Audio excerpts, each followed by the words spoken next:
Abay, may nag-interview, mami-mami ko daw.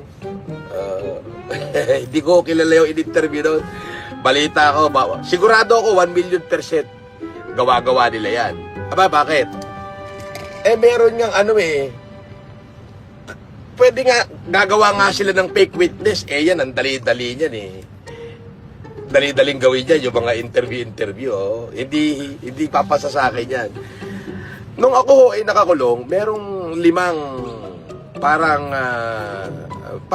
sila na mga mommies na OFWs, kaya nga tinawag yun na 5 mommies Pangalanan natin yung 5 mommies Ang unang-una doon, yung dumalaw sa akin sa kulungan, si Edith Gargar.